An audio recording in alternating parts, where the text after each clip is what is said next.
Good morning, everyone, and welcome to this online but live service of the Quimper Unitarian Universalist Fellowship.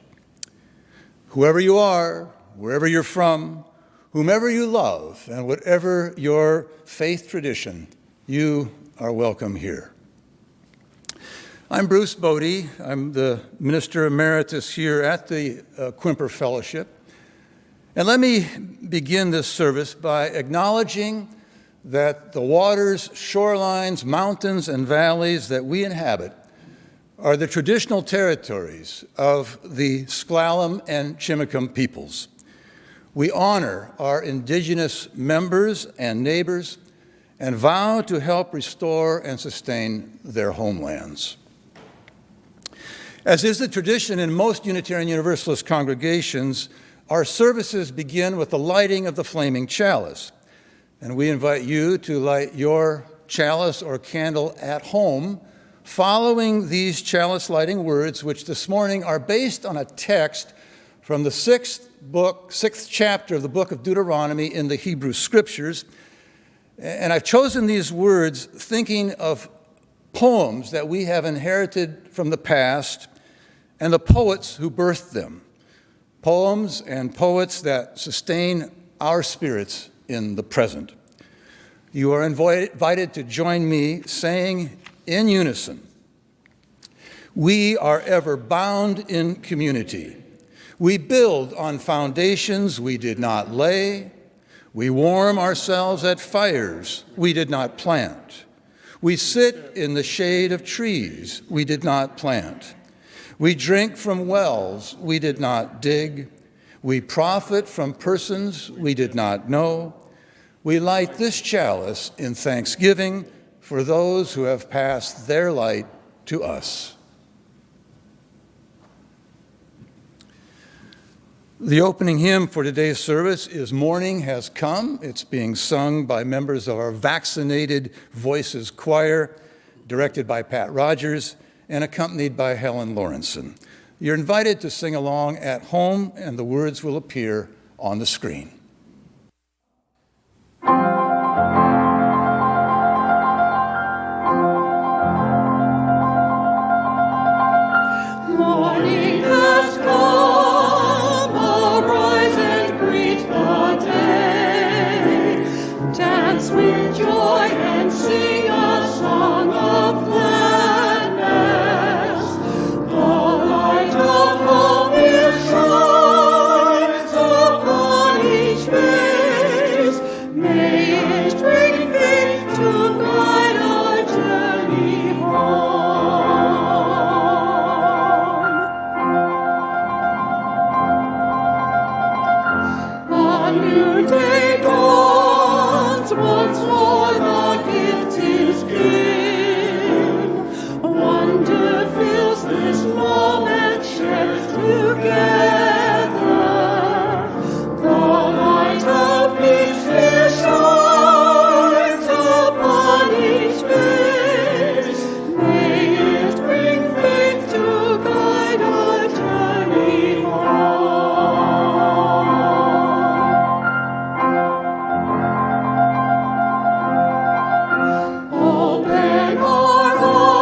Thank you, Quimper Quartet. Let me begin with a few program notes regarding today's service. Today, for the first time since March 22, 2020, almost a year and a half ago, our service is being held live here in the QUF sanctuary, though without any congregants present other than those who are actually participating in the service today itself. So this service is thus a hybrid service, the music being pre-recorded, the speakers live, the pre-recorded videos that you will see on your screens at home, we here in the sanctuary see projected on our chancel wall. This is a juggling act being performed by our technician, Christina Tweed, and thank you, Christina, in advance. Now, all of this anticipates the opening Sunday service that is scheduled to be held on September 12. And earlier this week, our Safety and Risk Management Committee, taking their cue from our public health officials, put forward their protocol plan for that September 12 opening service. Currently, the plan calls for a single service on a reservation system basis, not to exceed 100 persons in the sanctuary, with all attendees vaccinated and masked. Now, if you wish to view the committee's full current recommendations and plans, you can check it out in this past Friday update, or you can go to our homepage at the QUF website, and there you will see a link in a little red oblong box that's titled Indoor Meeting COVID-19 Rules. And now, with regard to the structure of this particular service, today is our annual poetry service, our annual favorite poem service. This first appeared in 2001, inspired and organized by lay member Joseph Bednarik, who, after a wildly successful 20-year run, decided it was time to turn over the organization of this service to the next generation. The next generation up, as it turns out, and thus our favorite poem service today, as it begins its third decade, has been organized by retirees Bob Francis and me, both of whom are longtime readers and lovers of poetry. Joseph modeled the format of this favorite poem service after the Favorite Poem Project that was launched by former U.S. Poet Laureate Robert Pinsky, in which a person stands before an audience, tells why a particular poem, not his or her poem, but why a particular poem is important in her or his life, and then reads or recites that poem. Well, this morning we're going to feature 8 readers, 4 sets of 2, separated by typical elements of our typical Sunday services. Before we begin, let me acknowledge and welcome those of you who may be visiting with us today. You are invited to say hello in the comment section on your screen at home and tell us your name and where you're from. The chat section can be found below or on the right side of the video when it is out of the full screen mode, and we'd love to hear from you.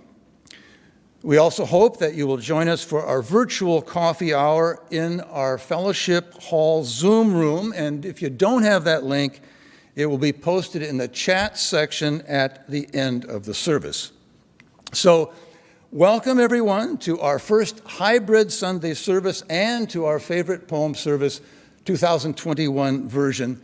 We are glad that you're with us today. And so now let's get going with our first set of 2 readers, and we begin with Phil Burwell, who will introduce and read the poem he has chosen, and that will be followed by Annalie Stevens, who will do the same. Phil.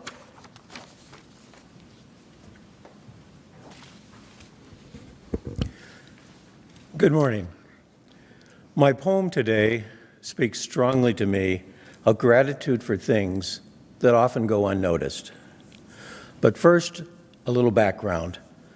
Like many men of my generation, I was raised in a culture that formed me to hide and refuse emotions.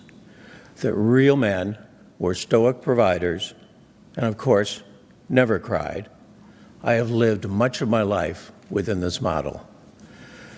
A little over 2 years ago, my world came apart and left me broken and shattered and not knowing how or even if I was going to continue. The stunted emotional denial of my life at that time hadn't prepared me for even recognizing what I was feeling.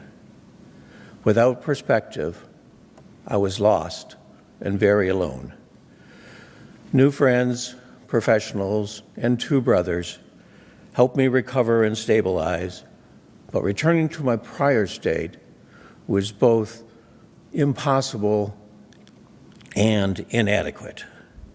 I took up a practice of gratefulness, recognizing and writing at the end of each day the little things and big things that made my life fuller and better, instead of falling asleep thinking about the slights and dings that life brings.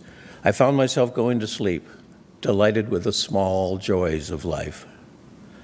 I needed growth, however, and an important part of that, surprisingly, was poetry.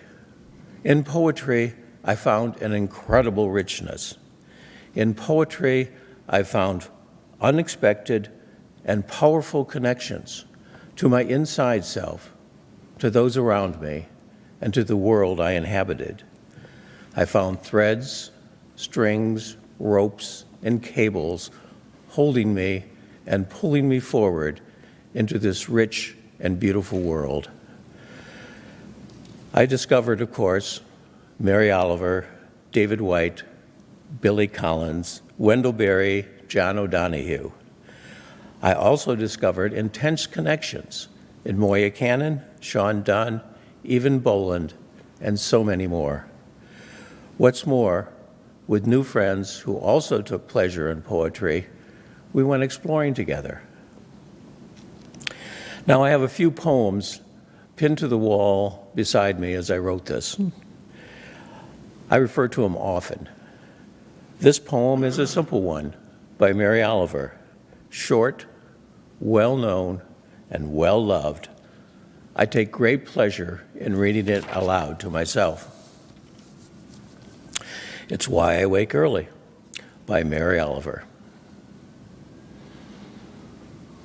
Hello, sun in my face.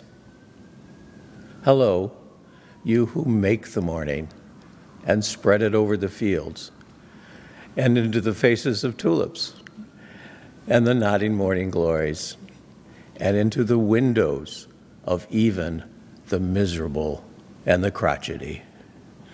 Best preacher that ever was, dear star that just happens to be where you are in the universe to keep us from ever darkness, to ease us with soft touching, to hold us in great hands of light. Good morning, good morning, good morning. Watch now how I start the day in happiness, in kindness.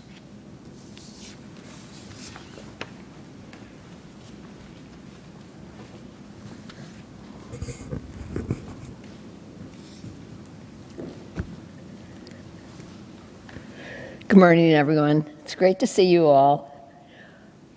I didn't know what Phil was going to read, of course, and wouldn't you know, the last line of his poem is about starting every day in kindness. That makes me laugh because the poem that I selected is called Small Kindnesses. However, the last time I read a poem for this particular poetry service, it was Kindness by Naomi Shihab Nye. But this one is Small Kindnesses. However, I'm going to just recite a very short poem before it because all night long it came up in my dreams even that the prelude to Small Kindnesses should be a poem that Bruce knows well, and we all, actually many of us know. And it's by Juan Ramon Jimenez, and it's called I Am Not I. I'm not I. I am this one walking beside me whom I do not see, whom at times I manage to visit, and whom at other times I forget, who remains calm and silent while I talk, and forgives gently when I hate, who walks where I am not, and who will remain standing when I die. And I think part of the reason this stands out for me so much is that actually what I see happening in so many of us is that we have that part, that part that hates, that part that talks too much, that part that doesn't sleep enough. And yet on the other side of that is the part of us that he's speaking of that actually exists very deeply in each of us. It's the holy, I think, in each of us. It's the part that is forgiving. And as Phil's poem mentioned, it is based in kindness, and it's based in happiness in the morning. We come to church. I read this, when I was on the board, we read a book called Church Folly. And in that book, it said that a lot of us come to church actually in a part to touch into the better part of our angels. And I honestly think this is what we do as well. And so, as just a personal note, and my small kindness, I was walking into QFC. Remember the time when we weren't wearing masks? Well, anyway, I was walking into the QFC for that, and this gentleman stopped me and he said, "That is the most beautiful smile on your face. It makes my day." And I thought, wow, that was the easiest, the simplest thing in the world to do. And I know each of you also does this. So this is small kindnesses.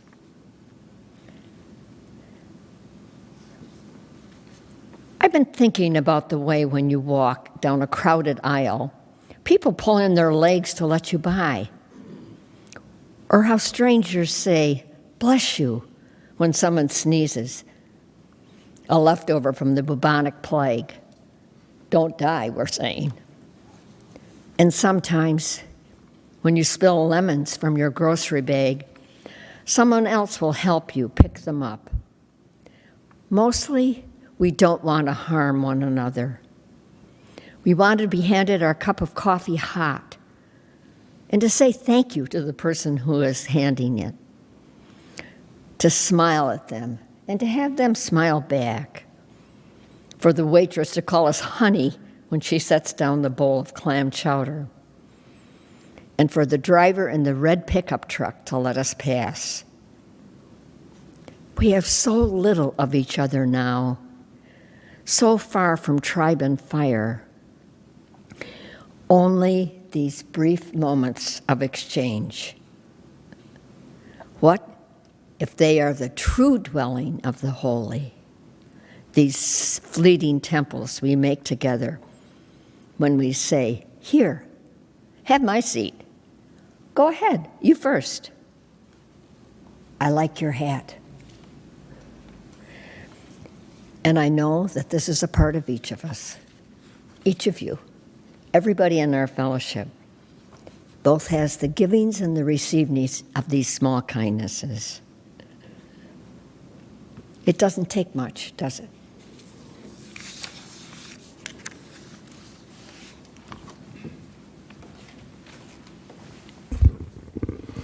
Thank you, Phil and Onzi.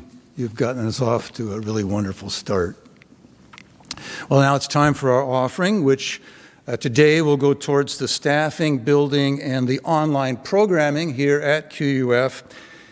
If you'd like to donate today, you have three options. One, text the amount that you'd like to give to the number that is now showing at the bottom of the screen. Two, go to our website, QUF.org, and click on the giving link. Or three, simply mail a check to QUF.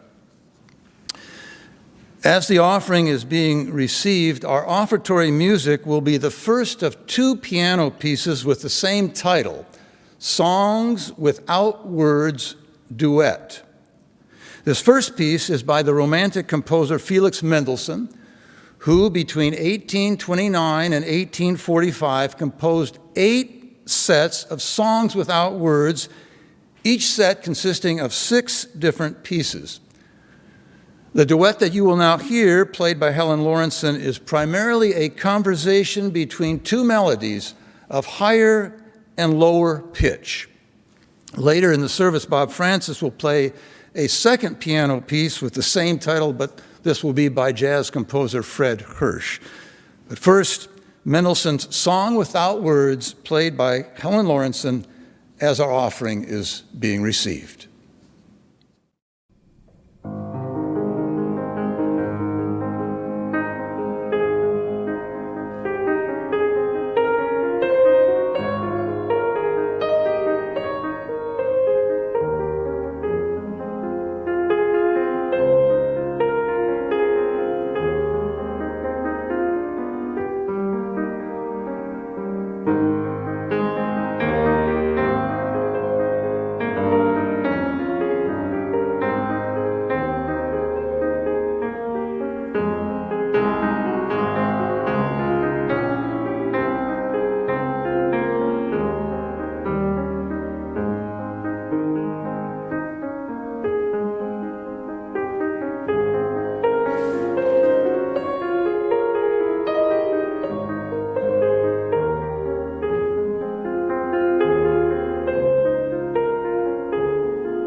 Thank you, Helen, for that beautiful rendering of the Mendelssohn piece. And here in the sanctuary, I enjoyed watching your face writ large, your beautiful expression on the back wall of our chancel sanctuary here.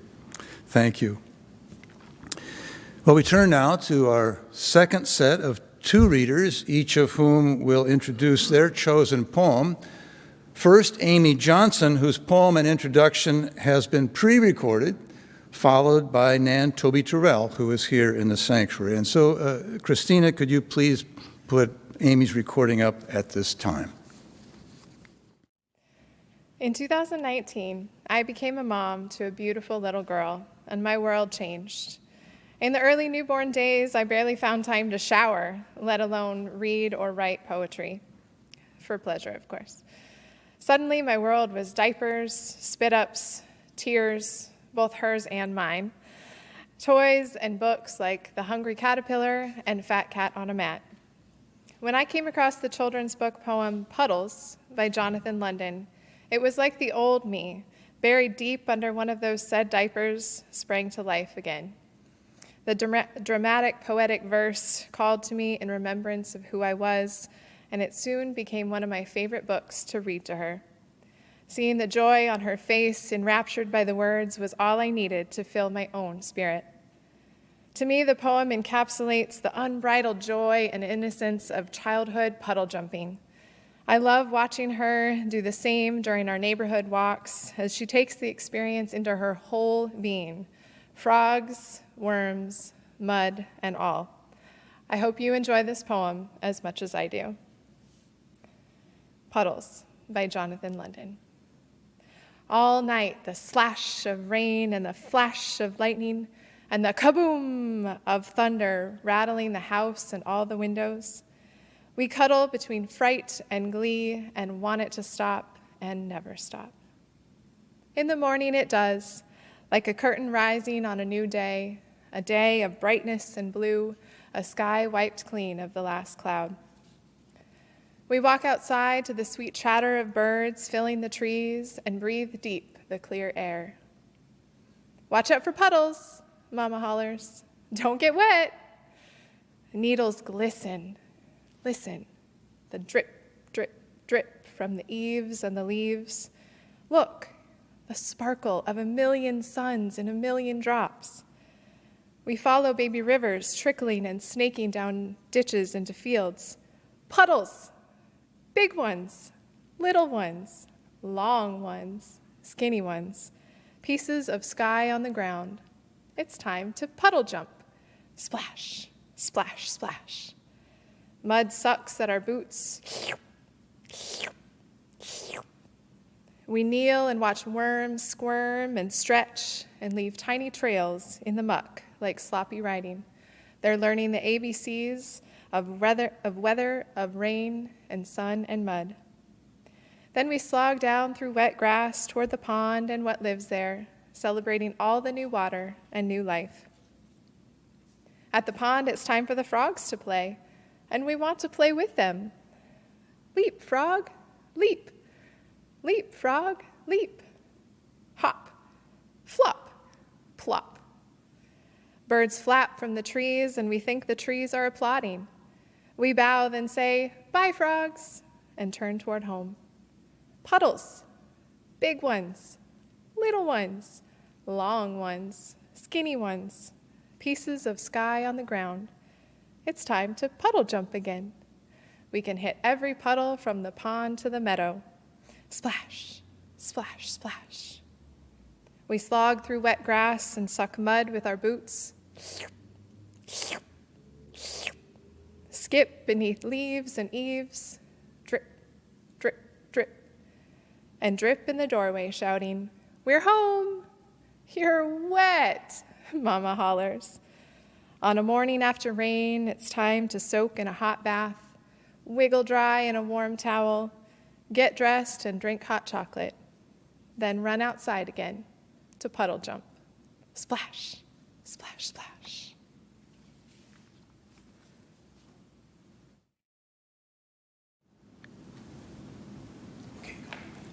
Good morning. Summer is the best season for me. It always brings back the sweet, sensual sense and taste of all the goodness the earth offers, with fruits and vegetables in abundance. So for me, summer is filled with the deepest memories of my mother, Frida Sokolow, taking my sister and I to visit the roadside farm stands in Ocean County, New Jersey, where I spent the first 17 years of my childhood, learning to know all those hardy people who harvested and sold their local fruits like plums, apricots, peaches, and vegetables like cucumbers and corn during the months of June, July, and August. My mother, Frida, was a talented baker and spent many hours using those fruits in her pies and cakes and muffins. She never realized how special her talents were to so many people, and I never shared my own admiration for her baking with her. I was too busy in my own academic and social world. But when my mother became seriously ill, our home lost its center. For a few weeks, there was no one in the kitchen in the morning. Her beauty and hospitality were gone. I had lost my anchor for her for a while, for my mother was the center of her home life, while my father worked hard at his business all day. I chose this poem because it connects me to those happy moments with my family, sharing the taste and ripeness of summer, its beauty, its brevity, and miraculous wealth of fruits, especially peaches. From Blossoms by Lee Young Lee. From Blossoms comes this brown paper bag of peaches we bought from the boy at the bend in the road where we turned towards signs painted, "Peaches." From laden boughs, from hands, from sweet fellowship in the bins, comes nectar at the roadside. Succulent peaches we devour, dusty skin and all. Comes a familiar dust of summer, dust we eat. Oh, to take what we love, love inside, to carry within us an orchard, to eat not only the skin, but the shade, not only the sugar, but the days, to hold the fruit in our hands, adore it, and then bite into the round jubilance of peach. There are days we live as if death were nowhere in the background. From joy to joy to joy, from wing to wing to wing, from blossom to blossom, to impossible blossom, to sweet, impossible blossom. Thank you.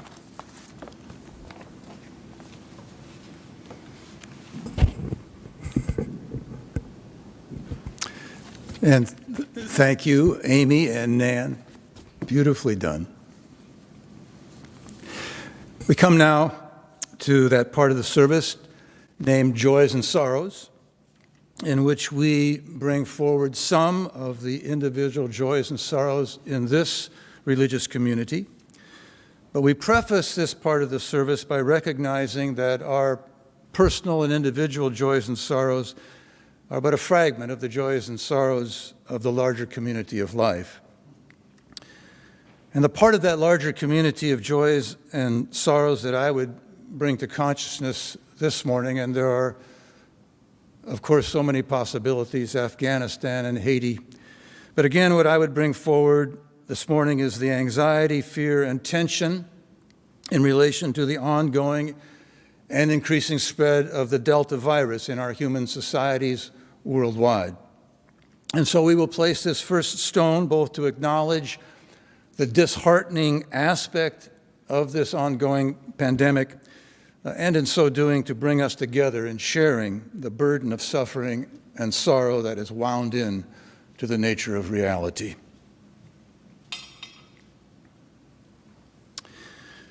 And now within our congregation, we light a candle in honor of the life of Jean Mansfield. She is the dear mother of our minister, Kate Lohr. She died on Friday, August 6, after a valiant 2-year battle with cancer. Fortunately, Kate was able to be at her side, singing to her and holding her hand while she took her final breath. We light a candle for Jean, and we light a candle for the light that she has passed on to her daughter, our minister.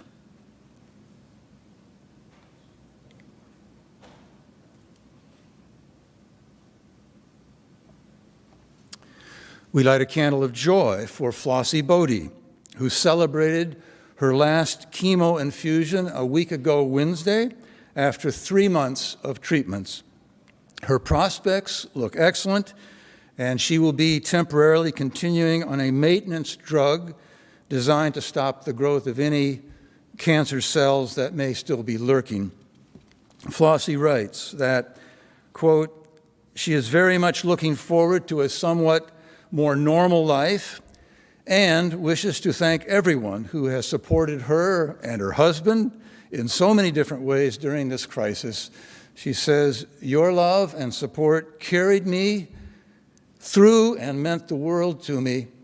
Thank you, QUF, from the bottom of my heart.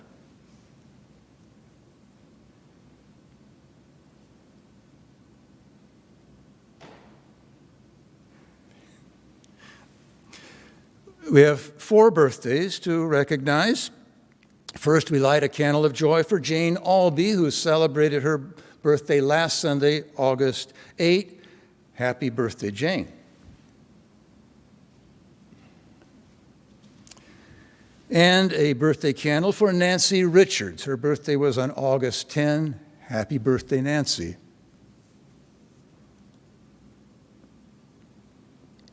Also for Phil Myers, August 13. Happy birthday, Phil.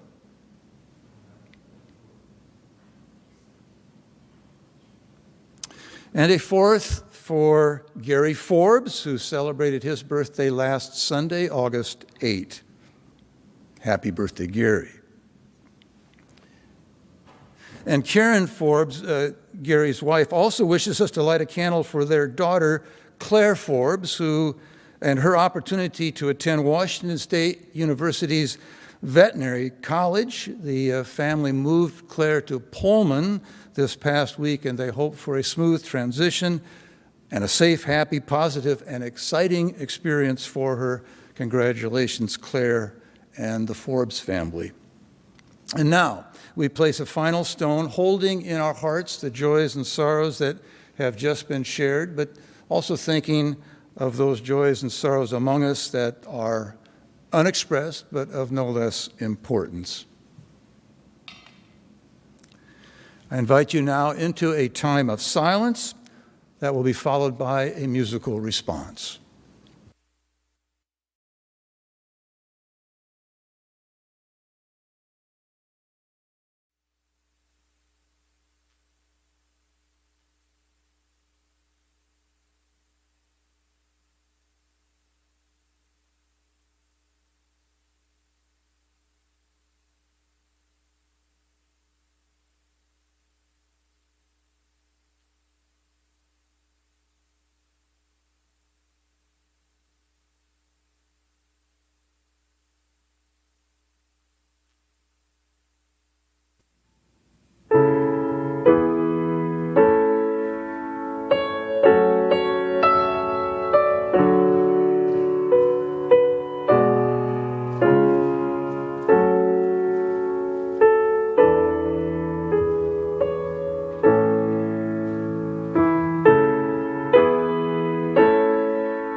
Either Joseph Benaric's retirement from this favorite poem service or the ongoing pandemic or a combination of the two didn't produce the typical number of volunteer readers for this service.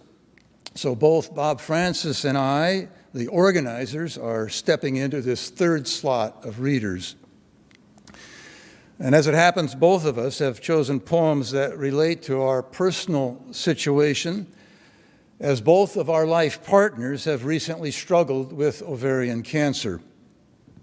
As you just heard, my lifelong partner, Flossie Bode, just concluded what we expect is her final chemo treatment a week and a half ago, and we are looking forward in hope to picking up something of our normal life again.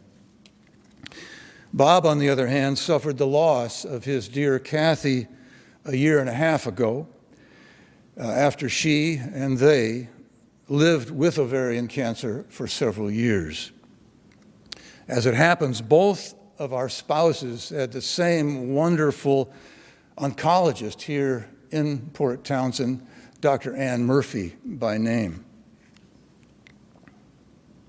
The poem I've chosen, which relates to change and loss, is titled One Art by Elizabeth Bishop. And as I read and understand this poem, it's a poem of irony expressing the very opposite of what it seems to be saying. The poet casually cataloging the losses she's experienced, lightheartedly claiming that losing can't really be that difficult since she's had so much experience with it and has survived, found her way through. But really, the poet is leading us on. She's setting us up for a current loss so monumental that she doesn't know how she can possibly face it or bear it, which we come to finally at the very, very end of the poem, when the easy tone fractures, the voice cracks, and the heart breaks wide open. One Art by Elizabeth Bishop.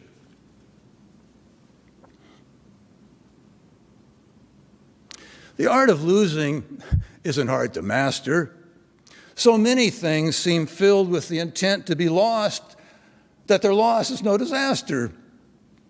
Lose something every day, except the fluster of lost door keys, the hour badly spent. The art of losing isn't hard to master. Then practice losing farther, losing faster, places and names, and where it was you meant to travel. None of these will bring disaster. I lost my mother's watch. And look, my last or next to last of 3 loved houses went. The art of losing isn't hard to master. I lost 2 cities, lovely ones, and vaster some realms I owned, 2 rivers, a continent. I miss them, but it wasn't a disaster. Even losing you, the joking voice, a gesture I love, I shan't have lied. It's evident the art of losing's not too hard to master. Though it may look like, write it, like disaster.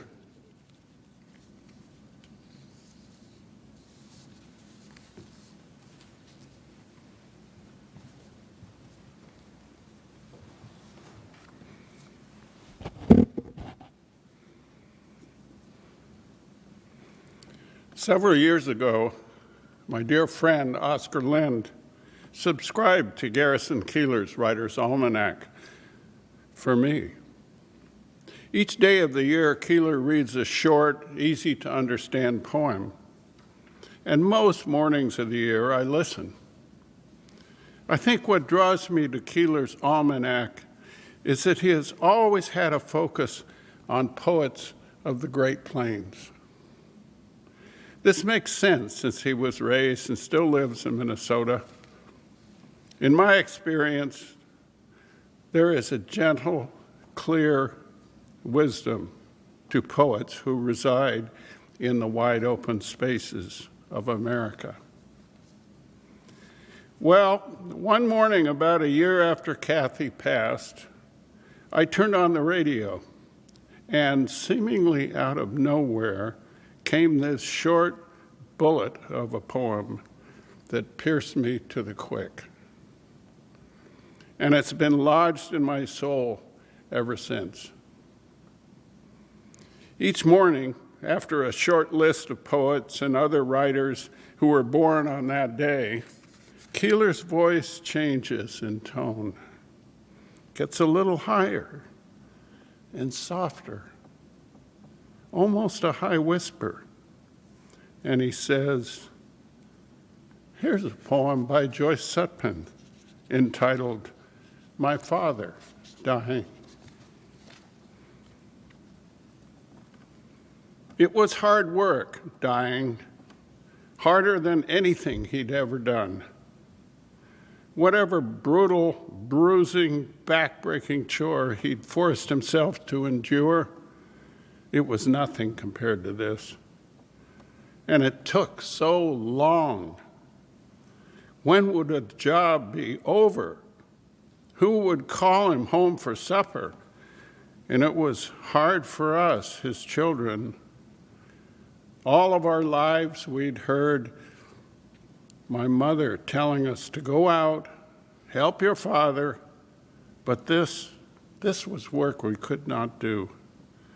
He was way out beyond us in a field we could not reach.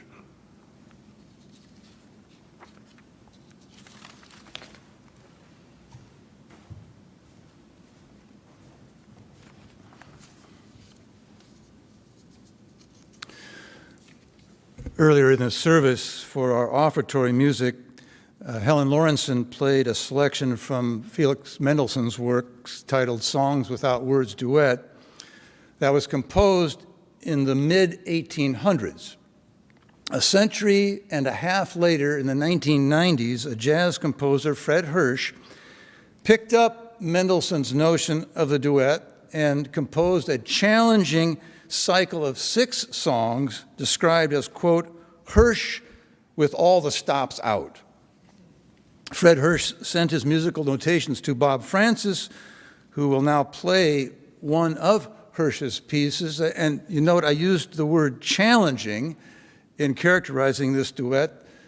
The reason for that is because the duet is, quote, a conversation within the right hand, with the thumb and index finger responding to the melodies that are generated by the 4th and 5th fingers. Good luck, Bob.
Thank you, Bob.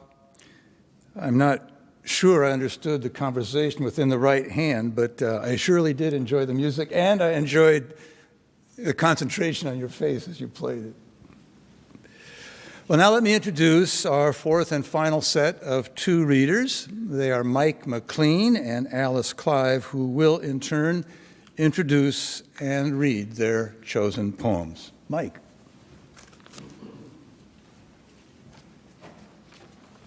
Hi, everyone. I just want to say it's an honor to be here. I first heard the poem The Cure at a Buddhist retreat in 2019. This was 2 years after the death of my wife and 1 year after moving to Port Townsend. During a difficult emotional period, I was able to work with some experienced grief counselors, and through their guidance and a bit of self-reflection, I adopted a perspective that involved remaining open and responsive to all memories and their related emotions. The poem The Cure resonated strongly with me because it expresses this idea in such an insightful manner. For me, the central question raised by The Cure is, what is the shape of one's essential self as partially revealed through memory? As I've studied the poem over the past month, I've come to sense that what my essential self most wants is more space to absorb, welcome, and learn from whatever arises. The Cure by Albert Hufstekler. We think we get over things. We don't get over things. We say we get over the measles, but not a broken heart. We need to make that distinction. The things that become a part of our experience never become less a part of our experience. How can I say it? The way to get over a life is to die. Short of that, you move with it. Let the pain be pain, not in the hope that it will vanish, but in the faith that it will fit in, find its place in the shape of things, and be then not any less pain, but true to form. Because anything natural has an inherent shape and will flow towards it. And life is as natural as a leaf. That's what we're looking for, not the end of a thing, but the shape of it. Wisdom is seeing the shape of your life without obliterating, getting over a single instant of it. Thank you.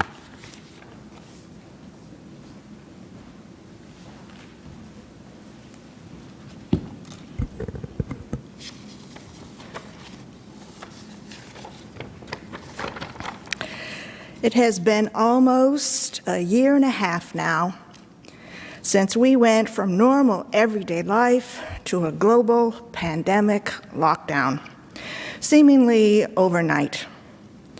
In response, QUUF formed its caring circles, and my husband and I found ourselves communicating with other Port Ludlow folks, most of whom we had not yet met. We were a low-tech group, sending weekly emails to each other, sharing our stories, some humor, poetry, internet links to videos or music, pertinent quotes and observations, and whatever else we thought our caring circle would appreciate.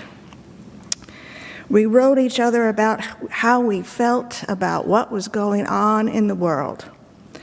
And we wrote about how we were faring inside our own socially isolated bubbles.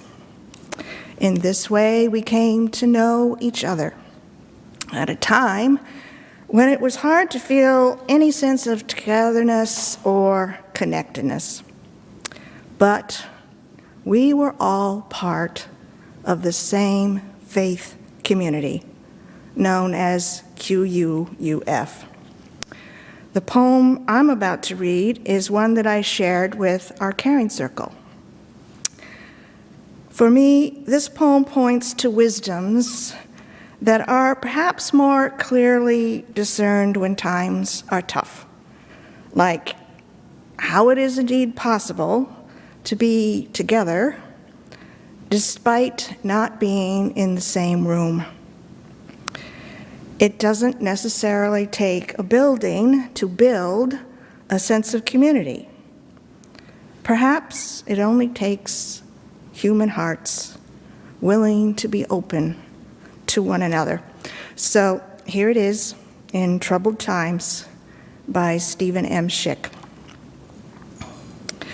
From the loneliness of troubled times we come to discover that we are not alone. Into the dwelling place of togetherness we come to collect remnants of hope. From fear that all is lost, we come to discover what will save us. Into the comfort of each other's arms we come to feel the strength that has not yet vanished. From darkness we come to wait until our eyes begin to see. Into the refuge of fading dreams, we come to remove illusions and focus new visions. From despair that walks alone, we come to travel together. Into the dwelling place of generations, we come to pledge allegiance to being peace and doing justice.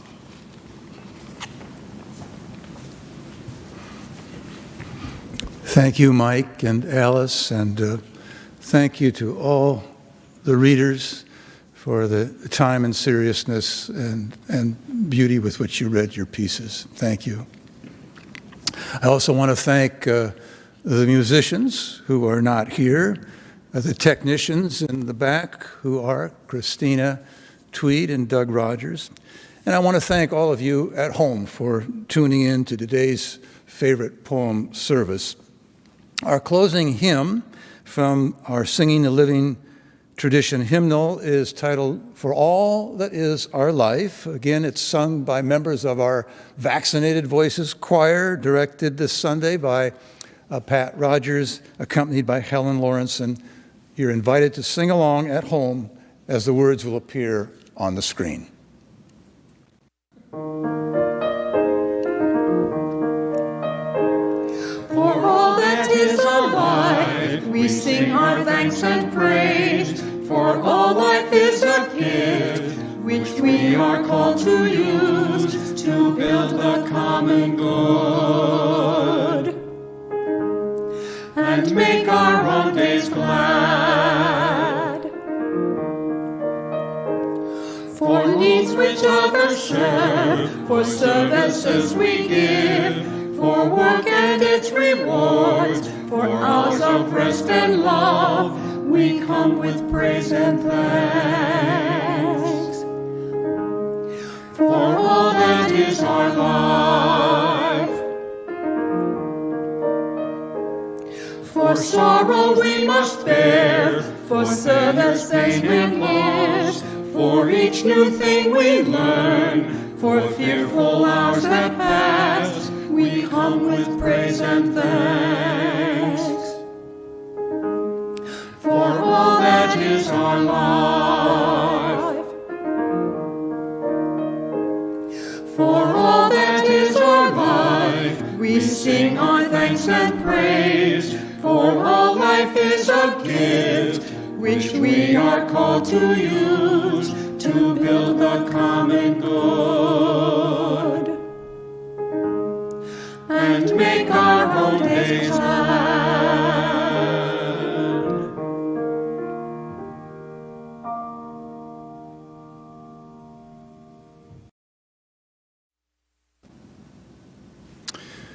Before we extinguish our chalice, I want to mention that Amy Bollinger, the Executive Director for the Initiative for Responsible Mining, will be our guest speaker next Sunday, speaking under the title, What is Responsible Mining and Who Decides? I hope you can join us.